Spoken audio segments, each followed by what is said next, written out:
This episode is brought to you by LifeLock. It's tax season, and we're all a bit tired of numbers. But here's one you need to hear. $16.5 billion. That's how much the IRS flagged for possible identity fraud last year. Now here's a good number. 100 million. That's how many data points LifeLock monitors every second. If your identity is stolen, they'll fix it. Guaranteed. Save up to 40% your first year at LifeLock.com/podcast. Terms apply. Hello, this is Simon Brew. I'm the editor of Film Stories magazine, and a very warm welcome to a special episode of the Film Stories podcast. Come with me. And I show you how deep the rabbit hole goes. And movies that had stories. That the story just sucks them in. This is just the beginning. Stories. We would be honored if you would join us. Hello, and a very, very, very special welcome to a special episode of Film Stories with Simon Brew. I am Simon Brew. That's all you need to know about me. The aim of the podcast, as the title gives it away, I talk off the stories of film. So I tend to talk about development stories, production stories, behind the scenes stories, release stories, all the bits and bobs that go to make the films that we know and sometimes love. Just that, the films that we know and sometimes love.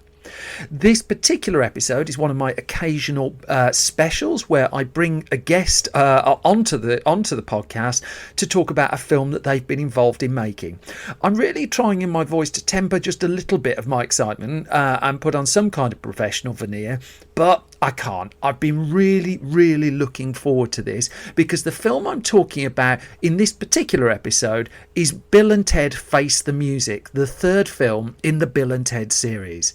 So I'm just going to set the scene a little bit first and just tell the story of just how it's taken so long to get to this point. And then afterwards, we're going to be hearing from the film's director, Dean Parisot, who also directed, of course, the sublime Galaxy Quest too. But our conversation is primarily going to be Bill and Ted centric. So let's just go through a few details just to get us ready for that point. We'll do the credits first. Parisot has directed the film, written by Chris Matheson and Ed Solomon, based on the characters they created. They've been behind Bill and Ted's Excellent Adventure and Bill and Ted's Bogus Journey.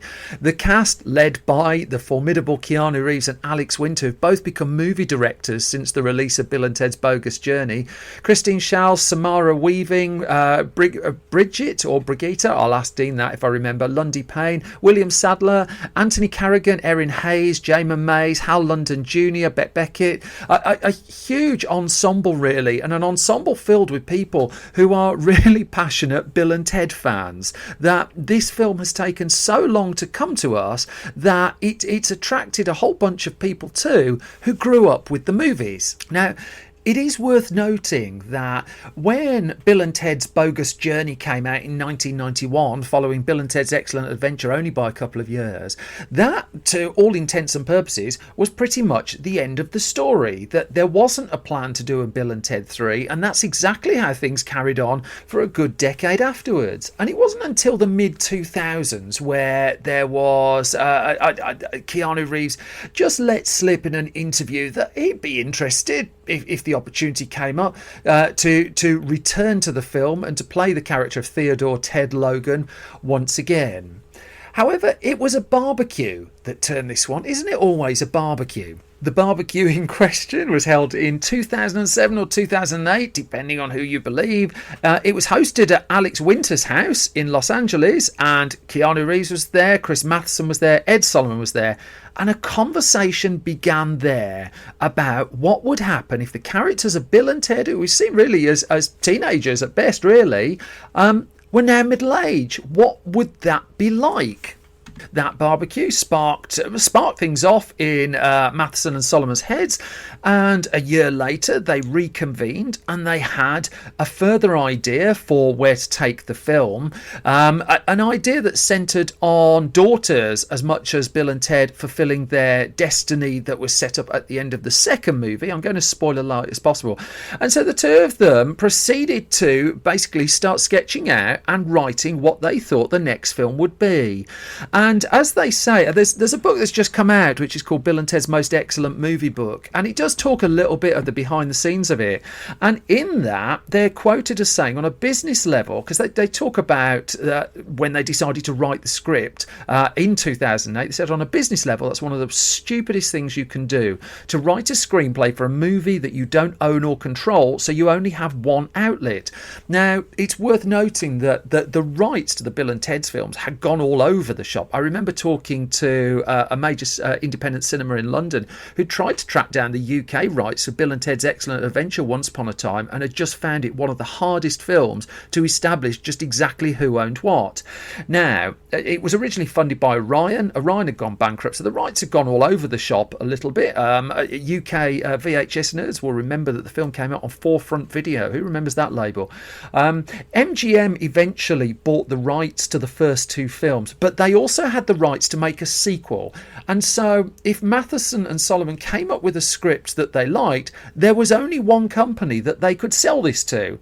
And that's it. And MGM just wasn't interested. And as this book says, unbeknownst to Matheson and Solomon, a reboot with young Bill and Ted was on the stove at the studio. That MGM wasn't interested in doing Bill and Ted as middle-aged men, and they just couldn't be persuaded on it. So it was all a little bit in limbo. However, they got their ideas together and they kept going. And then in around 2012, 2013, with a first draft script done, in came Dean Parisot, who they'd known already. They knew that they weren't unfamiliar with him as a human being as well as a filmmaker. And the plan then was to press ahead with the movie. However, it wasn't to be, because there was just little interest from studios. And one of the problems they hit was the overseas box office reporting for the Bill and Ted films had been so weak and so scattergun. And as a consequence, there was no overseas historic data for any studio to go on. And so studios now, when they're greenlighting a film, tend to run modelling software, and the modelling software inputs all what previous films have done and blah, blah, blah, blah. And there just weren't the numbers there to justify MGM's eyes stumping up to pay for another Bill and Ted film. Solomon, Matheson, Parisot, Reeves and Winter, though, they stayed as a unit on this, and they kept pushing. And the turning point, there were two turning points here. First of all was Entertainment Weekly magazine. It's often said that the movie press isn't an awful lot of help. In this particular case, we wouldn't have Bill and Ted 3 without it. The Entertainment Weekly did a Bill and Ted reunion article in one of their issues, and it just spiked. It got so much interest that all of a sudden Bill and Ted 3 appeared to be back on the cards. That funding came together. A company called Halesowen Studios put the money forward for it, and MGM finally agreed to give them the green light to push ahead with the film. But one of the key reasons why they did that was the box office transformation of Keanu Reeves. That John Wick at this point had happened, and it became clear that Keanu Reeves would be making Bill and Ted after he'd done a John Wick sequel. And given that John Wick had turned into box office gold, well, the wheels were suitably greased at this point. It was still a bit of a bumpy story to get the film to the screen. However, I think it's probably best that instead of me telling the rest of this story, we hand over to my chat with Dean Parisot, which is going to pick up immediately after I play you a clip from the movie. I should note that the film is out in UK cinemas at the time this podcast is being recorded, and it's a really charming, lovely film as well. Here's a clip then, and then the other side of this, now we've got the foundations in place, you'll hear my conversation with Dean Parisot. Bill, we've spent our whole life trying to unite the world, and I'm tired, dude. Ted, we have a destiny to fulfill. Whoa! Greetings, my excellent friend. We have a problem. Step forward. A song created by Preston Logan, performed tonight, will save reality as we know it. Oh! Dude, we better write that song now. Or why can't we just go to the future when we have written it? And take it from ourselves. Except, won't that be stealing? Cheers! How is that stealing if we're stealing it from ourselves, dude? Our dads are totally in trouble. So that was a clip from Bill and Ted Face the Music, and I'm beyond thrilled to be joined by its director, Dean Parisot. So first of all, the most crucial question of all, have I pronounced your surname correctly? Everything was perfect. Everything was perfect. The Brummie accent from the UK really came across as well, I hope, just to give it that extra tinge for you. Oh, yeah, no, you know how we love your accent. Nobody ever says that to me, and nobody ever will again. I mean, you won't know the area. I suspect you don't know the area of the country I'm from, but I'm from a place called Halesowen in the West Midlands in the UK, and we have a shop called Asda, right, which I think was bought by Walmart actually, so we do have a link there.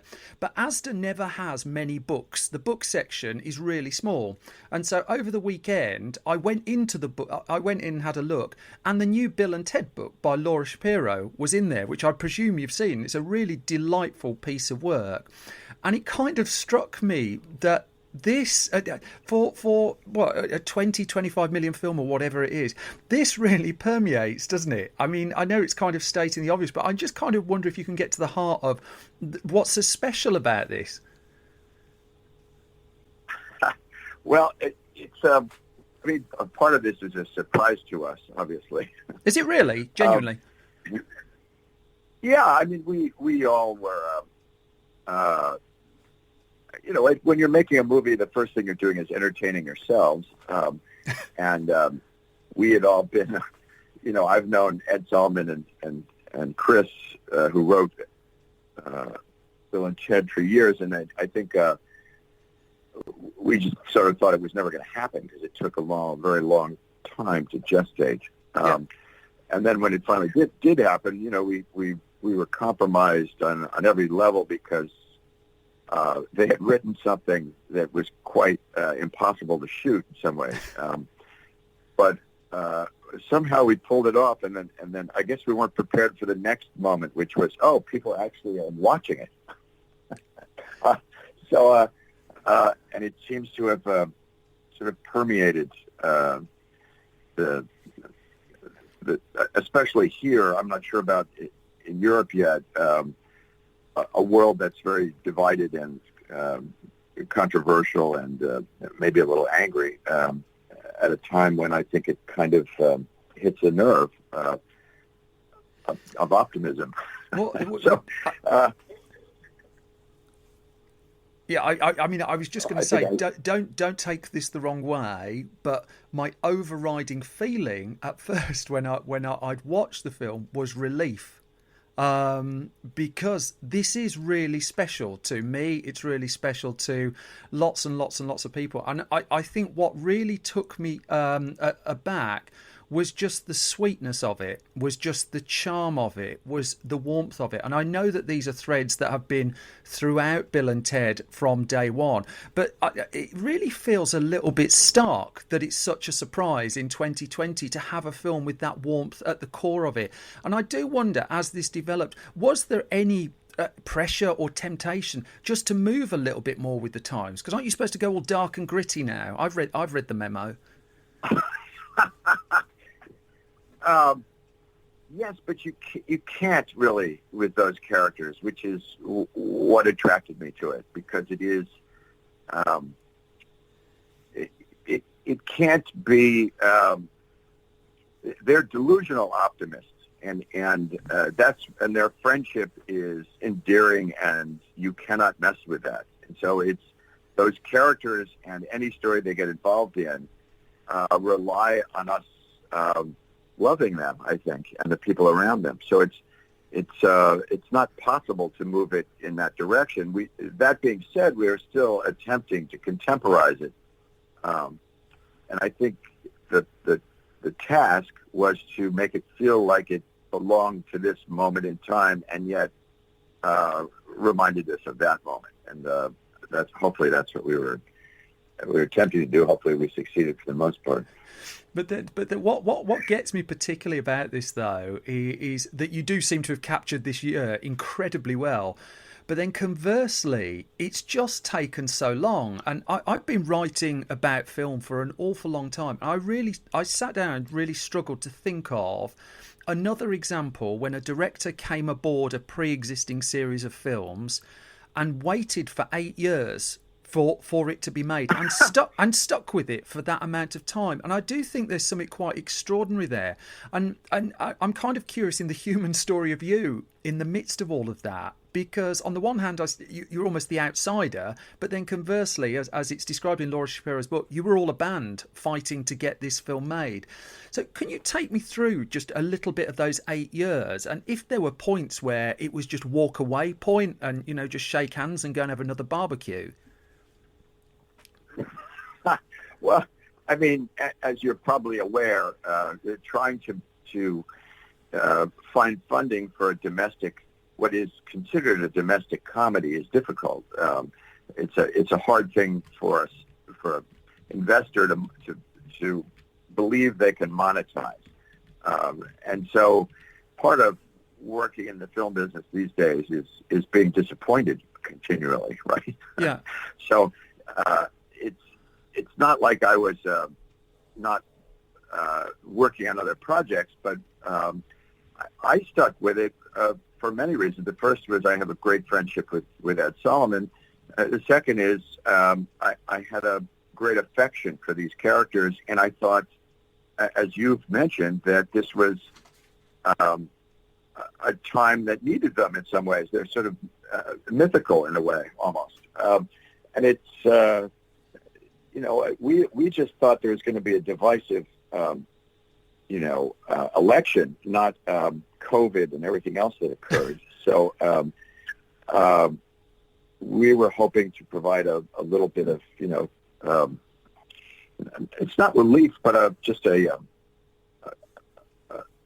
way of looking at the world that was not so dour. And I think, especially since our senses of humor have gotten really snarky and dark and quite funny. I mean, I've made comedies and made television shows and movies that love that very, very dark sense of humor. This just does not lend itself to that. It's quite the opposite. And I love having a movie where I'm in love with all the characters. It's a different experience. But not with. Go on. Sorry. No, go ahead. I was going to say, notwithstanding the fact that I think you're the second man to direct a Vince Gilligan script, one thing that's always struck me about your work, though, is an intense interest in human beings, which I know might sound like one of the most basic observations of all time, but I kind of think that's getting a little bit lost. That quite a lot of your work is ensemble driven, and the reports from your sets are always that there's a camaraderie, there's almost a family feel is what comes across. And I wonder if you can go to that ethos and just talk us through that a bit, because, and I only asked the question because it doesn't sound like a common story, even though it sort of should be. And so why is that so important to you?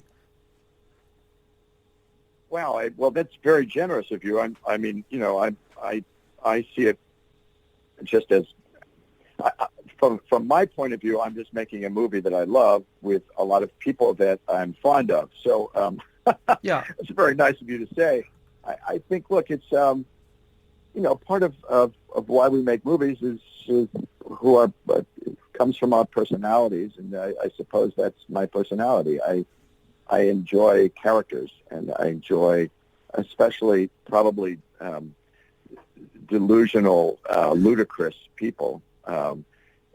In tragic situations. I'm, for some reason, attracted to that, but I'm also attracted to what their humanity more than I am, I guess, the plot devices and darkness of their souls. I'm more interested in how we sort of survive, I guess. Yeah, you really didn't get the memo, did you? It's supposed to be origin stories now and tortured childhoods and stuff like that.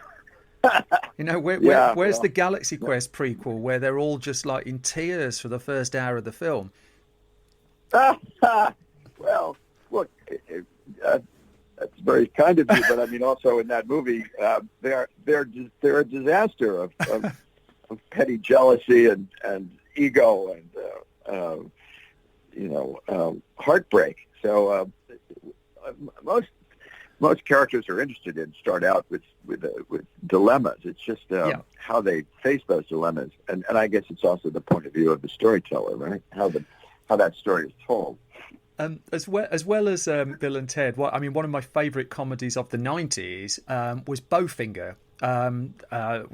Steve Martin. Yeah, I love Bowfinger. And I love Bowfinger. I've been reading quite a lot. The podcast you're on, we delve into the production stories of films and how they came together.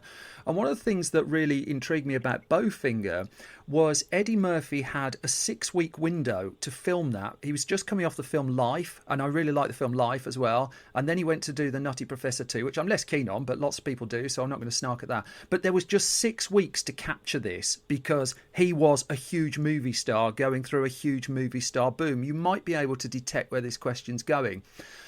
As I understand it, the catalyst to finally get Bill and Ted Face the Music over the line was John Wick and the fact that Keanu's stock just suddenly rocketed again. And I'm curious both what that opened up, but what constraints that also put on you, just in terms of making the physical film and the time you had to have it. Well, I mean, Keanu gave us a fairly large window because Keanu and Alex have been best friends for years, since the beginning, right, of Bill and Ted. They were both attached from the beginning. They were also present for that, whatever it was, 10 or 11 years it took to get up and going. And Keanu is not that kind of movie star, I don't think. He's not, here's my window, and he obviously had a window, but it kept changing and he kept adjusting. So there wasn't that pressure. The pressure is really more from a very small budget. Yeah. And our window was the result of that. Well, there's a bunch of just revelations in this book, which they're just small sentences in the book. And then I sat down and just thought, I wonder what it would be like to be the person who had to deal with just some of these statements. So statements such as half the money disappeared with 2 weeks to go. Statements such as, you've got a robot in the film and you only had one robot outfit per se, and it was built to the wrong height. And I just wonder, can you just talk to some of these just in terms of the practical problem solving on a film set when you're coming up against stuff like that? Because I love the fact again that it keeps referring to it as the band, that you're all a band, but presumably you're problem solving as the band as well once the wheels are in motion. Yes, well, obviously the band needs a conductor. Yes, but the movies are giant traumas that present themselves with difficulty that people never imagined or never expected. Part of making a movie is managing a crisis. That being said, this is one of the most fun things I think I've ever done. And when you pull it off, there's a great feeling of camaraderie. We're all in this together. And we had a hurricane where we had to That's in evacuate. the book as well. Yeah. I've got flash floods. I've got 115-degree weather. I wrote it all down. I was just like, I'm glad this was someone else's problem because this sounds horrific. Well, let me just say that New Orleans in the middle of the summer is not the place to make a movie. Halesowen is brilliant. If you're looking to do the next one, Halesowen, I think the Asda would be able to accommodate you quite well. I'll put in the word. Yeah. Maybe the middle of the Sahara. Yeah. The absolute revelation for me of the film, I'm going very spoiler light in everything I'm writing about it. I do just want to quickly touch on this. Is it Bridget? Or is it Brigitte? How do I pronounce her name? Is it Bridget Lundy? Bridget Lundy Payne and Samara Weaving, and because I don't watch movie trailers. I've long given up, so I get complete surprise when I go and see a film. I was utterly sideswiped by them, because what a thankless role that could have been on paper. And I always think of when a character is introduced for the third entry in a series. Where the heck did you find them? I mean, I don't apologise for the sycophantic question, but that was everything that could have gone wrong, and it's everything that really went right. But casting is really everything in a movie, isn't it? It really is that first moment where the movie either comes alive or it doesn't work, and casting is one of the most important things I involve myself in, and Jeannie McCarthy, who cast this, who I've worked with before many times in Love, is a brilliant casting director, and we did that usual process of looking through quite a giant group of people, and it's that magic that happens. It's like, oh, I don't think that's going to work. I don't think that's going to work. And this has nothing to do so much with talent as it also has to do with personality and with the character you're trying to build, right? Both of them walked in and we were like, no question, let's now put them together and see what they're like together, which we didn't know. That was brilliant. And then the thing that happened after all of that was we went, wait a minute, do they look like their daughters? And we put them up against them. We were like, oh my God, they look exactly like they could be their daughters. So it was that an way afterthought, round. Really. Interesting. Because I mean, the cliche. It had nothing to do with the way they look. I was going to say the cliche of the interview like this is you're supposed to say, "Oh, they're the first people to walk in, and we wrote the role for them and stuff like that." But it was that the process really was you found them, and then they kind of mirrored the performance in quite the way they did. Well, they came in and they're incredibly talented. I mean, they're scarily talented actors. Yeah, scarily talented. Yeah, and they just knocked it out of the park.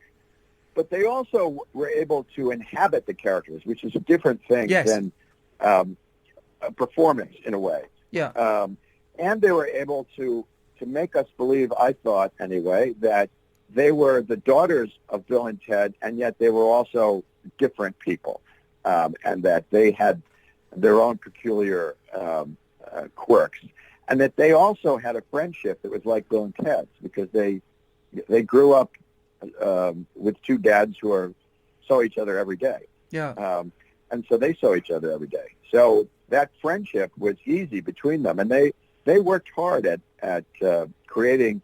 You know, they hung out together and became friends, just like Alex and Keanu are.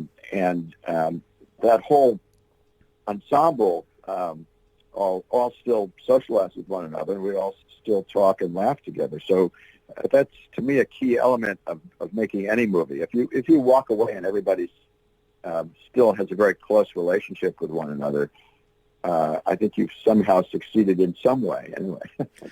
If I may, can I just ask, because I don't think anyone asked about this bit really, but what's this bit like? Because going back through the films you've made before, and it's genuinely not a stirry question, I'm just conscious that when it came time for Galaxy Quest to be released, that DreamWorks were reportedly just mishandled the marketing of that a little bit. No slight on them at all. That your last major film, I think the star of it turned up in his dressing gown on television over here to promote it, and it was all very odd. And yet, I'm just curious how promoting this film has been, and how this end part of the process of taking the film into the world has been, and if it's as satisfying as it's ever been in your career. I think this part of making a film is the most awkward and probably uncomfortable for me. Yeah. I would rather make the film and then go to the next one. Yeah. But this film in particular, there's so much surprising goodwill. Yeah. And I think Orion did a fantastic job marketing the movie. Yeah. And I've been at the mercy of bad marketing a lot. Yeah. And you know, sometimes we blame a failed movie on bad marketing, but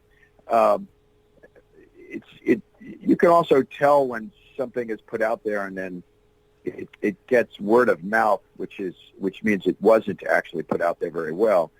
I think they've done an excellent job of this. So it also is the result of goodwill and maybe of this time, and maybe possibly, as you said, that we sort of need something a little less dark.